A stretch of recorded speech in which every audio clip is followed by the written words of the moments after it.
మనకు ఆ ఫలము, యాత్రకి ఫలం సిద్ధిస్తుంది. ఒక గురువు వెనకాతల వెళ్ళినప్పుడు ఆ మనస్సు ఎలా మారుతుందో, గురువు నోటి వెంట వచ్చేటటువంటి మాటలు ఎలా ఉంటాయో మీరు చూడండి.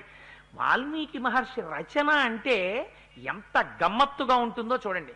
రామచంద్రమూర్తి ఒక మాట అడిగారు. ఇది గంగా సరయూల యొక్క సంగమ స్థానం దాకా మనం వచ్చాం కదా, ఇక్కడ ఒక ఆశ్రమం కనపడుతోంది, ఈ ఆశ్రమం ఎవరిది అని అడిగారు.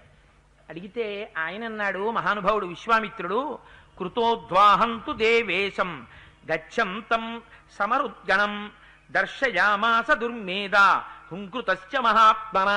పూర్వం ఒకానొకప్పుడు పరమశివుడు ఇక్కడ తపస్సు చేశాడు. ఆ కాలంలో మన్మధుడికి శరీరం ఉండేది. ఏ మాట వేశారో చూడండి, అక్కడ వేయడంలో కూడా దుర్మేధ. కానీ ఈ శ్లోకం రాసేటప్పుడు ఒక గమ్మత్తుగా రాశారు వాల్మీకి మహర్షి. ఏమన్నారంటే, కృతోద్వాహంతు దేవేశం గచ్చంతం సమరుద్గణం అన్నారు. పరమశివుడు వివాహం అయిపోయిన తర్వాత పార్వతీదేవితో సమస్త దేవతలతో కలిసి వెళ్ళిపోతున్నప్పుడు అన్నారు. కానీ మనకి పౌరాణిక వాంగ్మయంలో పరమశివుడు హిమాలయ పర్వతాల మీద తపస్సు చేస్తున్నప్పుడు మన్మధుడు బాణప్రయోగం చేశాడు అని ఉంది. కానీ ఇక్కడ ఆయన వివాహం అయిపోయిన తరువాత దేవగణములతో కలిసి వెళుతున్నప్పుడు ఏం చేశాట? దుర్మేధ.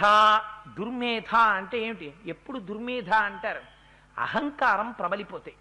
లోపల నుంచి అహంకారం పైకొచ్చింది అనుకోండి, అవతల వారి యొక్క అంతరమును మర్చిపోతాడు. అయ్యో అవతల వారు ఎటువంటి వారో, వారి పట్ల మనం ఇలా అమర్యాదగా ప్రవర్తించవచ్చా అన్న యుక్తాయుక్త విచక్షణ మరిచిపోవడమే దుర్మేధ. ఇది మరిచిపోయాడు మన్మథుడు. ఒళ్ళు మరిచిపోతే అహంకారం వచ్చింది. ఏమైపోయింది? ఒళ్ళు కాలిపోయింది. ఏం చేశాడు? దుర్మేధాయి శంకరుడు పార్వతీదేవితో కలిసి వెడుతుంటే, బహుశః ఈ శ్లోక అన్వయానికి, పౌరాణిక వాంగ్మయాన్ని పక్కన పెట్టండి, మన్మథుడు బహుశః అని ఉంటాడు. ఏమని?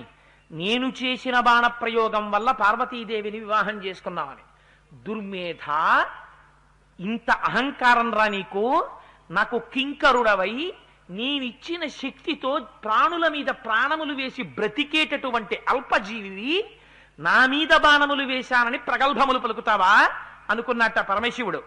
అనుకుని అనదగ్ధస్య రౌద్రేణ చక్షుషా రఘునందన వ్యశీర్యంత శరీరాత్స్వ సర్వాగాత్రాన్ని దుర్మతే. ఒక్కసారి తన మూడవ కంటిని తెరిచాడు.